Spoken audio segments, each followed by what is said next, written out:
when we look at the context for the sex trade or industry here in Cambodia, I think it's really important to look at the history because it is unique to all other countries. When the rice crops didn't grow, as Pol Pot predicted, he needed to blame somebody, so he blamed the educated and he executed them. People who wore glasses were executed just because if you wear glasses, you must be able to read, thus you're educated. Of course, rice didn't grow any better when the educated were executed, and so the next step was the religious. The third step was to say, well, of course, rice didn't grow any better now, right? So you had to take a look at what's the next problem, and he determined it was families. So he separated the men from the women and the children from both of them. And he actually used the children to spy on their own parents, and in many cases torture and execute their own families. Those children are the parents today. Because there are no family values, really, there's not that structure, over 300 girls that have been part of our program here, only 2 come from complete families with a mom and a dad. Only 2. The family unit in Thailand is really in a state that needs a lot of healing. Statistics say that there's 60% of marriages end in divorce. And I've also heard that 80% of Thai men also go to women in prostitution, and they encourage early exploration for their sons to investigate sex, and they do that by taking their sons to women in prostitution when they're 12 to 15 years old. And that all plays a part in not really understanding the worth of women, and it just keeps the cycle going because it becomes a normal thing here in Thailand. In Thai culture, there is a lot of pressure that is placed on a daughter to provide and be the sole financial provider, the provider in general for the family. When facing that sort of pressure, she has to make a decision based on the options that are available to her. So she's making decisions within an economic system that does not provide very many job options for her, within an educational system that has not given her an opportunity, usually, to seek a higher education that could give her an option for a better economic option. And generally coming from a family that is facing the same tough economic options and lack of education that she has, and a family that doesn't have options to give her otherwise. So you have either an absent parent or both parents, or you have an abusive family, or you have a family that is suffering from addictions or gambling or whatever that might be. So you deal with those forces as a whole, and you're left with a decision. What do you do next? That's a hard decision to make. That's not a decision that I would ever want to have to make. It's not a decision I would wish on anybody.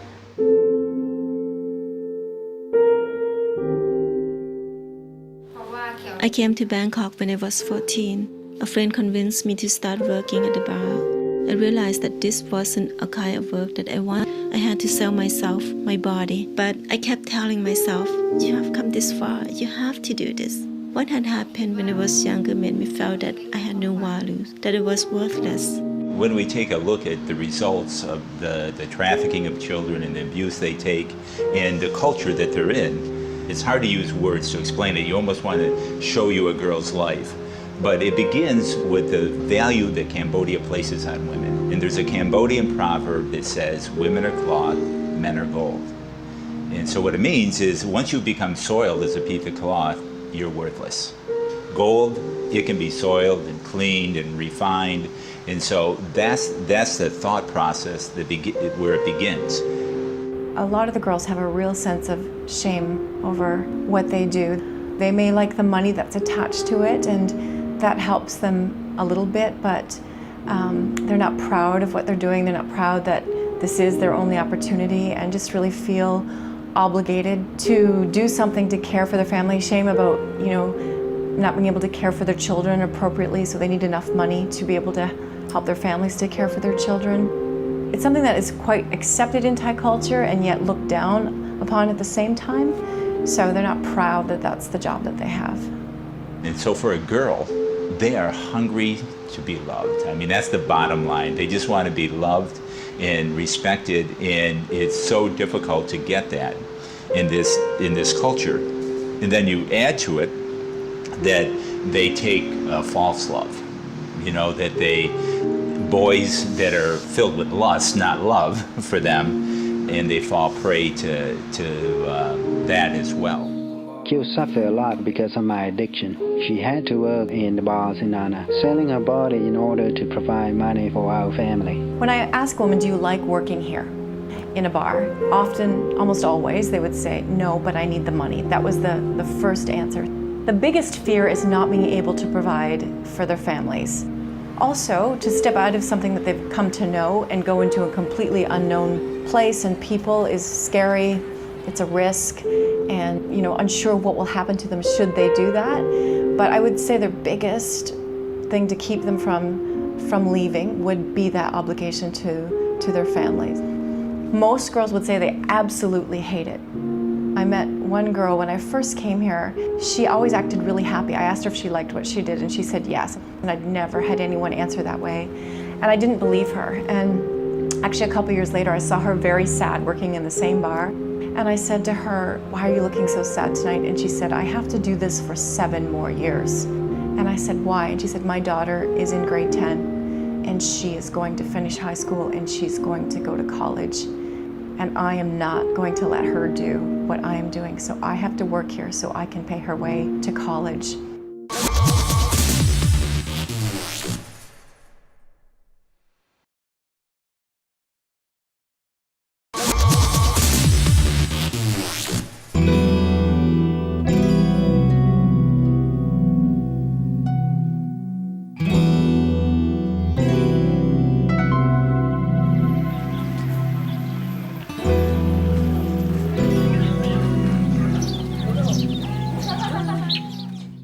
I grew up in a village away from Bangkok. My parents passed away when I was in 4th grade. I came to study here with my older brother.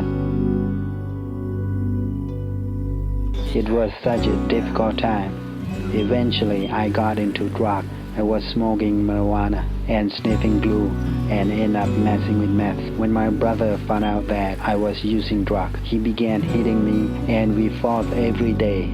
He really looked down on me, so I got fed up and ran away. I found work, but I was still using drugs. When I was 22, I met Kiel. We came together as a couple, but I was still doing drugs and drinking a lot of alcohol. I had been addicted to drugs for so many years. I tried to quit many times, but I never could. I was a gangster, and I did some terrible things during that time. And Kiel suffered a lot because of my addiction. She had to work in the bar in Anna, selling her body in order to provide money for our family. My story starts off very similar to Pon. I too left home to come to Bangkok when I was young. I wasn't feeling the warmth from my family either. When I was 12, a man in my community abused me. After that, I didn't know who I was. It was like I was disconnected from my body. Shortly after that, I felt like I didn't want to go to school anymore. I felt ashamed and I was disappointed. I didn't have any hope. I felt that this man did very bad things to my life. He hurt me so much. I felt like my life didn't have any meaning. I had a dream of finishing high school and then studying more. But since I felt my life had no values, I told my mom that I didn't want to study anymore and I wanted to leave. So then I came to Bangkok when I was 14. A friend convinced me to start working at the bar. I realized that this wasn't a kind of work I wanted to do because I had to sell my body. But I kept telling myself, you have to do this. You have come this far, you have to do this. What had happened when I was younger made me feel that I had no values. I was worthless. I worked there for 2.5 years and then went to work at another bar. And during this time I was with Pon. He was struggling with addictions and I had to sell myself in the bars so we could have money to live on. It was awful. After working in the bars and selling myself for years, I met 2 people from an organization called The Well. They told me that my life actually did have worth and that God loved me. I had my doubt at first, but I decided to pray. Then God gave me hope that I didn't have to go back to the bars. I didn't have to do that work anymore. The Well invited me to visit. Eventually, I was able to get a job with them. That is when life began to change for me and eventually for Pon too. During the time Kiel got a job with the Well, I was still struggling with my addiction. I ended up getting arrested and had to go to jail. At that point, I couldn't think. I just saw the walls around me. I started calling out for God to help me. I was hurting in my life. I was very sorrowful. I was afraid no one was taking care of my family. God answered my prayer. The will helped me to get work and get my family back.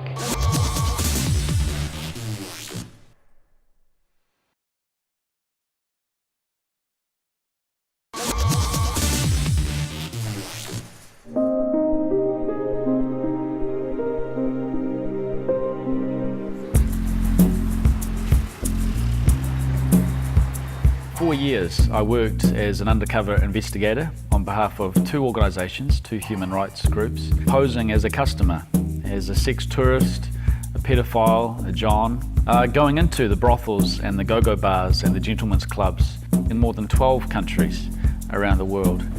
And our goals were primarily twofold. Firstly, to get evidence, to document what was going on so that we could facilitate the rescue of the women and children being held in the sex industry. Traffickers, like the buyers and the sellers, they take all forms. Some estimates say that as many as 70% of traffickers are women. These aunties that visit the villages where poverty and desperation leave families and communities vulnerable. And I guess women are perhaps less detectable as they travel across borders and through communities with girls, younger women. It's easier to pass through those areas undetected, perhaps, as a woman, and not stand out as much as if a man was trying to do the same thing. Sometimes they're teenagers, and sometimes it is just an auntie or a kind of an extended relative who's assumed this role or been specifically asked to fulfill this role and bringing their nieces or nephews to a particular location for sale.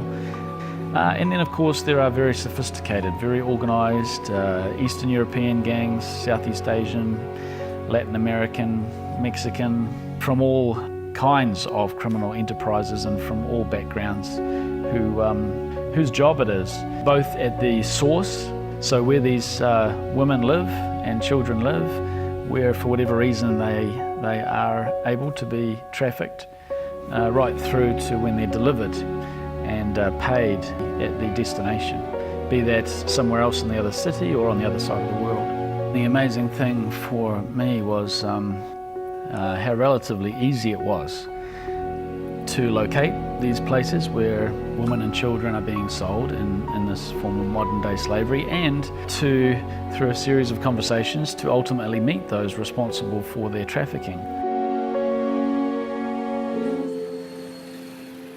Sometimes it was just a matter of asking more questions when I was negotiating with those selling the women and children, and querying the price or why they were so expensive, just asking extra questions which couldn't be answered by them. They would then have to go and speak to someone further up the chain, and in some cases that was the trafficker. And on more than one occasion they disappeared and came back with information. I'd say, look, I want to speak to the person who can prove to me that first of all these girls are virgins, or this is an expensive price. You say they come from this area, well, I want to confirm that, just like you would in the purchase of any other product. You want to confirm the supply line and the quality and so on. And so by doing that, very often the trafficker would be required to say, I can guarantee, or this is how I know that this child, this woman comes from this area, that she can do these things sexually, or she is an authentic virgin for these reasons. And in doing so, I'm again capturing evidence from the mouth of the trafficker, and again able to pass that information on to the enforcement authorities.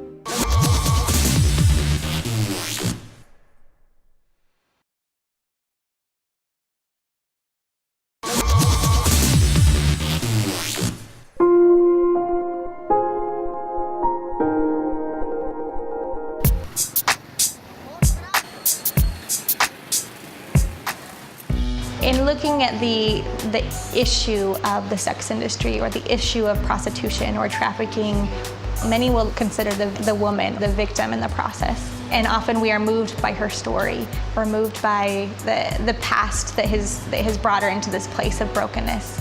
But when we work on walking with an individual that has that sort of past, how do you see them actually step into a new life, step into a restored life where they're able to reintegrate into families, communities in a healthy and sustainable way, more than they're healthy for a month and then family pressures cause them to go back to the bars. They're healthy for a year and then there's an addiction or a family pressure that comes back and they're back into that place of brokenness. But finding a sustainable way forward, we found requires the whole family. It requires there to be a healthy unit of support within the family that can then see the family be restored together as a whole. That if the woman is restored and she has a husband that is still living in brokenness, that is still living fighting addictions, that is still living with no pride in self-worth of being able to provide for his family, that woman can only grow so far because that will still cause a family pressure. There will still be pressure on her to provide for a husband that is broken. So how do we speak love and worth and value and pride back into her husband as on equal footing as her? If I didn't have God, I wouldn't have this family to come home to. God saved my family. I was a gangster. I was a very bad person. Growing up, I thought family was really precious, but I wasn't in a family that had anyone. I didn't have a mom or dad when I was a kid. I want to have mom or dad like other people. Now family has become a good thing again. God gave me a beautiful wife and children. We're very quick to go and have compassion on the woman that's been abused. We're not so quick to go and have compassion on the men that are gambling and drinking and addicted to drugs. But they have just as much value and need just as much hope as their wife. So to come alongside both of them and say, we believe not only in you as a woman, but we believe in your family. We believe not only in you as a man, but we believe in your family. And we believe that God can enter into that situation and bring pride and value and hope and a future to the whole thing. So that your kids will be raised in a family with warmth and love. And your kids will be raised with the model of a father and mother that they can view as a role model that is strong and healthy and can create a secure home environment for them to then grow in a healthy way to make good decisions later in life. God answered our prayer to have a family that is full of life. My idea of family is much different now. We have love and warmth in our family. Our goal is to provide a holistic healing where we can transform through Christ, we can transform a girl's heart. But to transform her life, it takes more. It takes to be able to give them that type of opportunity to be seen with eyes of honor by the community that they're going to live in. It's a long process. This is nothing that can be fixed with a job. Girls are pulled out of the sex industry, that's the first step, but it's like a Band-Aid on the heart pain. It gives them a job out of the sex industry. They need complete renovation and healing and mind and soul transformation to actually see them walk with purpose and joy and freedom, and that takes a very, very long time. These girls are coming in with that thought, I am trash. I feel hopeless, so I'm not going to study. Or, whatever it might be. So now the idea is, how do we change that thinking to say, I do have value, that I am lovable and worth receiving love. And that's really unconditional love. For many women that we meet, there's no decision left for them that meets their family obligations, that meets the pressures of life that have been put on them outside of earning an income from working at the bar. And that's precisely what we're looking at and saying, why is that? Why does she not have any other options? And saying, how can we enter into that sphere and say, how do you create options? How do you create an opportunity for education? How do you create an opportunity for a job with dignity, not only for her, but for her family, for maybe her father, maybe for her husband, so that you can start to see that family restored, not just her restored, but her family. How can you bring value back to a family structure that is kept whole instead of being broken by material needs, of being met by going to Bangkok to find work? How do you restore value in that family staying together, in a child being raised with a mom and a dad, not by grandparents, not by an aunt or uncle, but by a mom and dad with their siblings, to bring value back to that community, that home, and that life of value and worth where you have warmth and you have love and you have security, so that a child can be raised with options. I cannot put it into words. I'm just so glad to come back to such a precious family. The things that God is doing in our life, it is a miracle. People ask me if I have problems. Yes, we have problems, but I am going to fight those problems with God leading. You can't pick and choose one thing to fix a problem. So what we do is try to understand the system. By understanding means spending time and getting to know the culture, getting to know the people, getting to know all of those diverse, complex factors that lead into it.